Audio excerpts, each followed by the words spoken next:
लालू यादव पर निशाना साधा जा रहा है। इसमें एक और नाम है, उपेंद्र कुशवाहा का भी नाम सामने आया। उन्होंने कहा है कि बिहार में एनडीए की ही सरकार बनेगी और इस साल बिहार में होना है विधानसभा चुनाव। राज्यसभा सांसद उपेंद्र कुशवाहा ने भी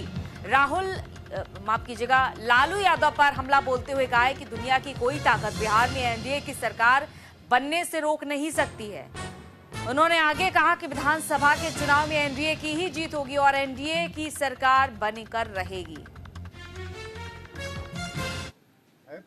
देखिए, लालू जी जिन दिनों पूरे फॉर्म में थे, गरज रहे थे बिहार में घूम घूम कर, उन दिनों तो उनकी पार्टी की सीट 22 तक सिमट कर आ गई थी।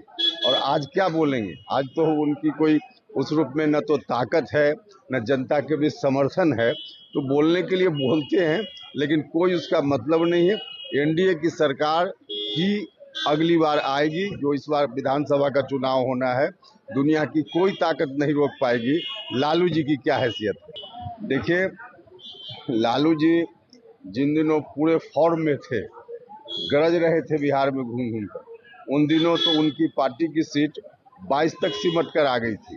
और आज क्या बोलेंगे? आज तो उनकी कोई उस रूप में न तो ताकत है। उपेंद्र कुशवाहा कह रहे हैं कि जब लालू यादव चमक रहे थे बिहार में, तब तो देखा गया कि 22 सीटें आई थी। राजीव मोहन हमारे साथ जुड़ चुके हैं तमाम जानकारी के साथ। राजीव, आखिर बिहार में सब कुछ ठीक चल रहा है? क्योंकि जीजा पर साले ने एक बड़ा ही संगीन आरोप लगाया कि अपहरण करवाए जाते थे। अब तो इसे तमाम जितनी पार्टियां हैं बहुत अच्छे से बुनाने वाली है कि अपने खुद के घर पे पहले झांक कर देख लीजिए। अब देखिए, लालू और राबड़ी शासन काल के बारे में विपक्ष जो है हमेशा इस तरह के आरोप लगाते रहा है। लेकिन इस बार जो है सुभाष यादव जो उनके साले हैं, छोटे साले हैं, और उनके द्वारा जो इस तरह का बयान दिया गया है कि लालू प्रसाद और के जमाने में जब उनकी शासन थी, उस वक्त जो अपहरण हुआ करते थे उसमें जो है मुख्यमंत्री आवास अन्य मार्ग से ही डील होती थी। तो ये बड़ा गंभीर आरोप है।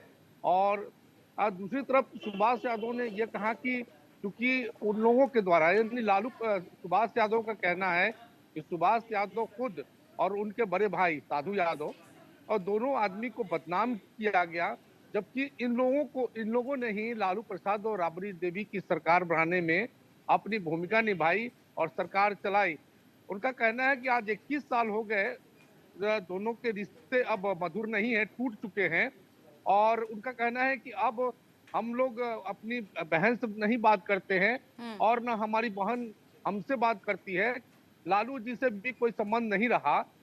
तो अब उनका कहना है कि लालू प्रसाद यादव या राबड़ी देवी की जो शासनकाल थी, जिस पर विपक्ष ये कहता रहा है कि जंगल राज है, और अब सुभाष यादव ने कह दिया कि वास्तव में जो उदाहरण वो दे रहे हैं, तो एक तरह से ये कह सकते हैं कि अगर उनकी बात ये सही है कि अपहरण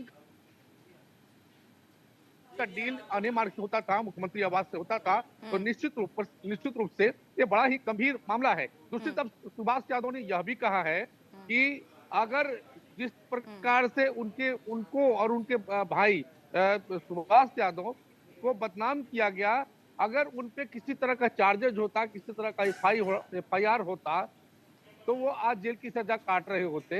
लेकिन उन पर किसी तरह का कोई जुर्म साबित नहीं हुआ। चलिए, बहुत बहुत शुक्रिया तमाम जानकारी के लिए।